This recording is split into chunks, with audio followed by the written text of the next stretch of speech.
अस्सलाम वालेकुम नाज़रीन। आज की वीडियो में पहले हम दो जानकारी देंगे आपको। हज कमेटी ऑफ इंडिया के दो सर्कुलर आए हैं, उनके बारे में बताएंगे। इसके साथ जो काफ़ी डिमांड आ रही है, काफ़ी लोगों की ये इल्तिजा है कि जो हज ट्रेनर्स और हज इंस्पेक्टर का जो एग्ज़ाम होने जा रहा है, कंप्यूटर बेस्ड टेस्ट होने जा रहा है, कंप्यूटराइज ऑनलाइन, उसका क्या तरीका रहेगा और उसमें जो क्वेश्चन आएंगे और सवालात आएंगे उसके बारे में कुछ बताया जाए। तो मैं कुछ सवालात भी लेकर आया हूँ आपकी रहनुमाई के लिए, ताकि उस तरह के सवालात आपसे पूछे जा सकते हैं। और इसके साथ साथ पहले हम बात करेंगे आज़मीन हज के लिए और हज ट्रेनर्स के लिए, हज इंस्पेक्टर के लिए जो दो सर्कुलर आए, सर्कुलर नंबर 19 और सर्कुलर नंबर 20 क्या कहता है। देखिए, दोनों सर्कुलर ये आए हैं। पहला आया है हज ट्रेनर्स के लिए 19 सर्कुलर, जिसमें बताया गया है कि हज ट्रेनर्स का जो CBT होने जा रहा है, कंप्यूटर बेस्ड टेस्ट होने जा रहा है, वो खुशखबरी ये है आप सबके लिए कि आपको हज कमेटी के ऑफिस नहीं जाना है, घर बैठे आप ये टेस्ट दे सकते हैं। और इसके लिए सिर्फ आपके पास मोबाइल हो जिसमें कैमरा ऑन होना चाहिए, या आप अपना लैपटॉप या डेस्कटॉप जो भी हो उसमें कैमरा होना चाहिए, उसके थ्रू आप ये टेस्ट दे सकते हैं। तो क्योंकि जब 1 घंटे का टेस्ट होगा, 8 नवंबर को 10:30 बजे आप लॉगिन कर सकते हैं और 11 बजे से लेकर 12 बजे तक का टेस्ट होगा।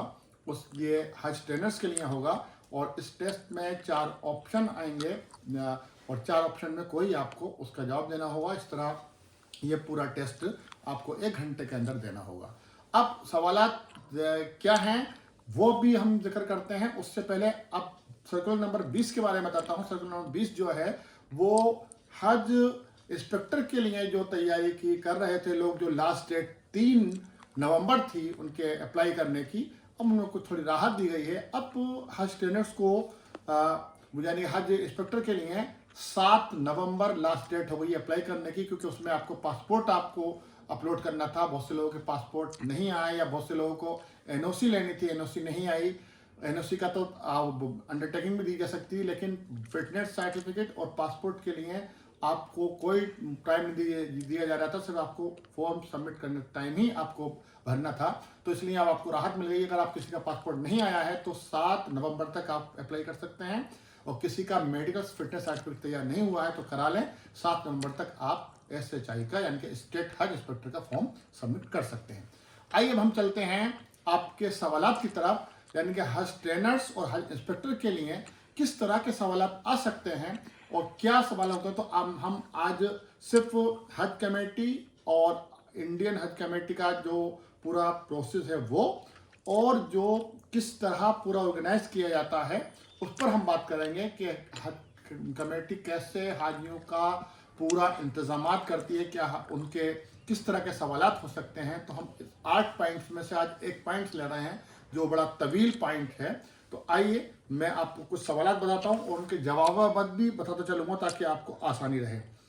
भारत में यानी कि इंडिया में हज कमेटी की जो जिम्मेदारी है वो कौन निभाता है। तो हिंदुस्तान में हज कमेटी ऑफ इंडिया जो मिनिस्ट्री ऑफ माइनॉरिटी अफेयर्स के अंडर में काम करती है वो निभाती है, और ये पार्लियामेंट से पास एक कानून के तहत एक ये स्टेटरी बॉडी है गवर्नमेंट ऑफ इंडिया की, वो पूरा हज का इंतजामात देखती है इंडिया के अंदर।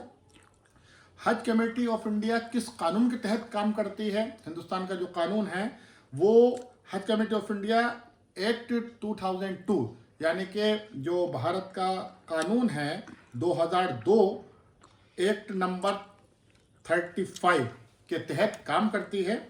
और हज कमेटी ऑफ इंडिया का जो मुख्यालय है यानी कि उसका हेड ऑफिस है वो मुंबई महाराष्ट्र में है।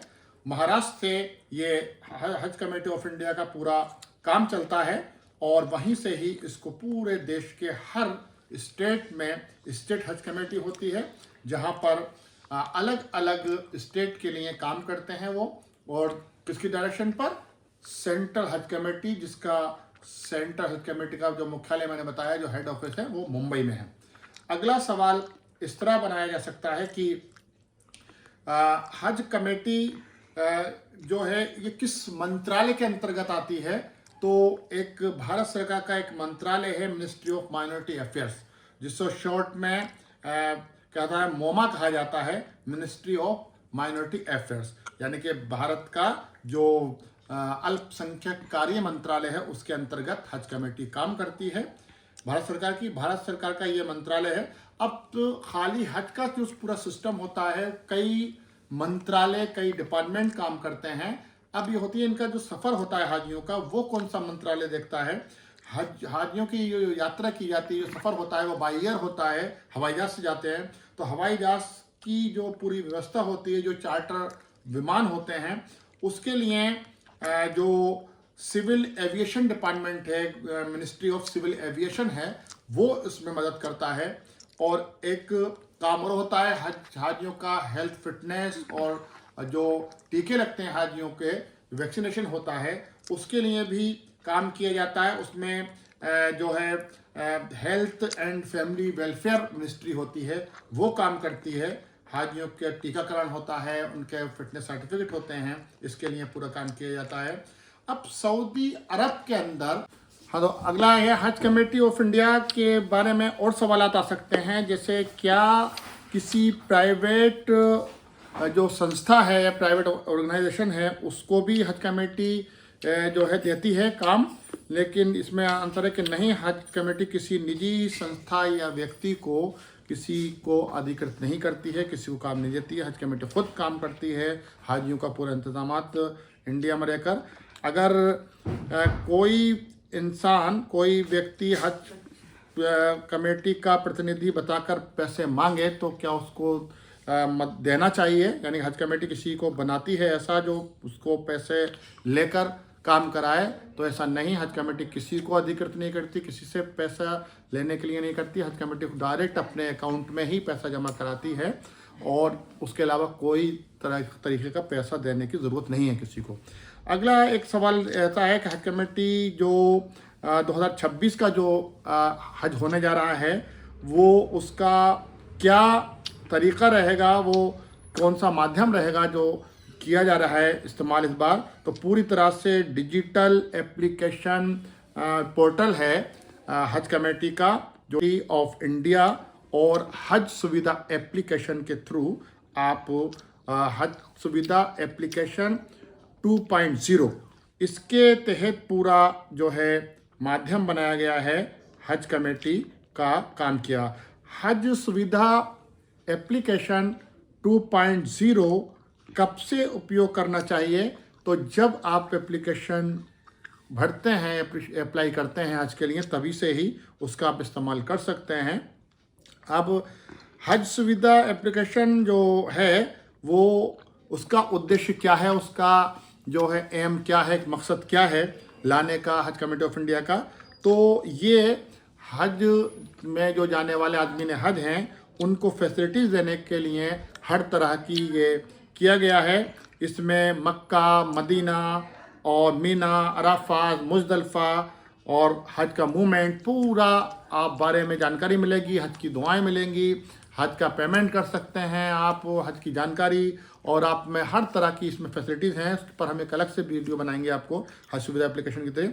अब ये नुसुक एप्लीकेशन क्या है? सऊदी अरब में पहुंचने पर हज यात्रियों के लिए कौन सी एप्लीकेशन है जो उनकी पहचान कराती है, आइडेंटिफिकेशन कौन सा डॉक्यूमेंट्स है?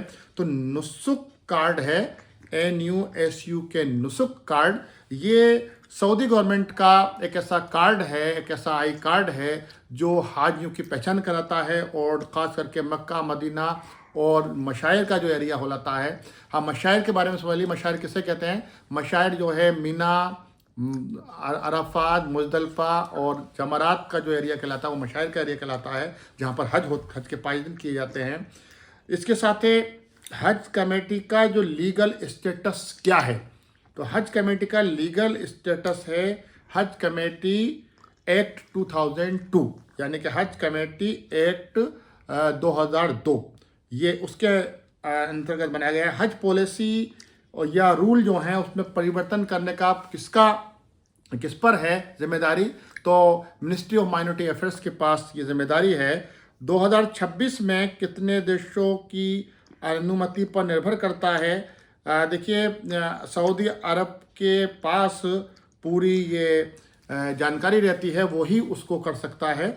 हज कमेटी अपने ऊपर कुछ काम नहीं करती, वो सऊदी गवर्नमेंट के जो रूल रेगुलेशन होते हैं उस पर काम करती है, अकेले कुछ नहीं करती। और गवर्नमेंट ऑफ इंडिया और सऊदी गवर्नमेंट के ऊपर ये काम किया जाता है। अब हज कमेटी ऑफ इंडिया अगर मानिए काम नहीं करती तो फिर कौन जिम्मेदार होता है हर तरह के रूल रेगुलेशन का? तो KSA यानी कि किंगडम ऑफ सऊदी अरबिया पूरी तरह से जिम्मेदार होती है। क्या रूल आ रहा है इस बार? जैसे अभी एक रूल आया है कि कौन कौन लोग हज पर नहीं जा सकते, जो लंबी बीमारी के हैं, कैंसर के पेशेंट हैं, डायलिसिस के पेशेंट हैं, या कोई बड़ी बीमारी से हैं, तो उनको नहीं बुलाया जा रहा है। कोविड का जो है वैक्सीनेशन किया है उसका सर्टिफिकेट ज़रूरी कर दिया है। तो ये सब चीज़ें जो हैं ये सऊदी गवर्नमेंट बनाती है रूल, और पूरी दुनिया में फिर वहाँ की हज कमेटियाँ उसको निर्धारित करती हैं, वही आपको करना है। हज पॉलिसी जो है वो उसमें क्या है? हज पॉलिसी में कहा गया है कि ज़िंदगी में एक बार आदमी हज कर सकता है हज कमेटी से, और हज कमेटी से संबंधित जो शिकायतें दर्ज कराई जा सकती हैं वो कहाँ कराई जा सकती हैं, कौन सबसे बड़ा ऑफिसर है हज कमेटी ऑफ इंडिया का? तो चीफ एग्जीक्यूटिव ऑफिसर जो है हज कमेटी ऑफ इंडिया यानी कि CEO हज कमेटी ऑफ इंडिया मुंबई, वो इसका सबसे बड़ा ऑफिसर है, और स्टेट हज कमेटी उसके अंतर्गत काम करती हैं। और हज सुविधा एप्लीकेशन पोर्टल की ऑफिशियल वेबसाइट क्या है? तो हज कमेटी ऑफ इंडिया की ऑफिशियल वेबसाइट क्या है? www.hajcommittee.gov.in। तो ये हमने आपको हज कमेटी और मिनिस्ट्री और सऊदी गवर्नमेंट। अब एक सवाल ही होता है कि यहाँ से जाने के बाद में सऊदी अरब जो हमारे हाजी जाते हैं उसके बाद हज कमेटी भी वहीं सब काम करती है? नहीं, हज कमेटी का काम सिर्फ इंडिया तक रहता है। जैसे एयरपोर्ट पे जो है प्रवास कर जाते हैं लोग, उतरते हैं सऊदी अरबिया में इंडिया के हाजी, फिर वहाँ का काम हज कमेटी का काम कौन देखता है? कौंसुलेट जनरल ऑफ इंडिया यानी कि CGI जद्दा पूरा काम देखते हैं वहाँ पर। हज कमेटी का काम इंडिया में रहता है, और सऊदी अरब जाने के बाद में CGI जद्दा के जो कारकुन हैं, जो वहाँ के उसके एम्प्लॉय हैं, वो हज कमेटी का सब काम यानी गवर्नमेंट ऑफ इंडिया का सब काम देखते हैं। तो ये पूरा आपको आज बताना था कौन कौन सी एजेंसी हैं और कौन कौन से। और इस बार का जो कोटा है 1,22,000 का कोटा है हज कमेटी ऑफ इंडिया का, और 52,000 का कोटा है लगभग प्राइवेट टूर ऑपरेटर्स का, यानी कि 70% जो हाजी जाएंगे 2.25 लाख में से वो जाएंगे हज कमेटी ऑफ इंडिया से, और 30% जो है वो जाएंगे प्राइवेट टूर ऑपरेटर्स के थ्रू। तो ये हमने अभी आपको जानकारी दी। अगले वीडियो में हम और मज़ीद आपको बताएंगे। हर दिन हमारी वीडियो में कुछ ना कुछ आपको नया मिलता रहेगा। देखते रहिए, सब्सक्राइब करते रहिए। इंशाल्लाह नई से नई जानकारी आपको हम इस चैनल के थ्रू देते रहेंगे। लव को सब्सक्राइब कीजिए। अल्लाह हाफिज़।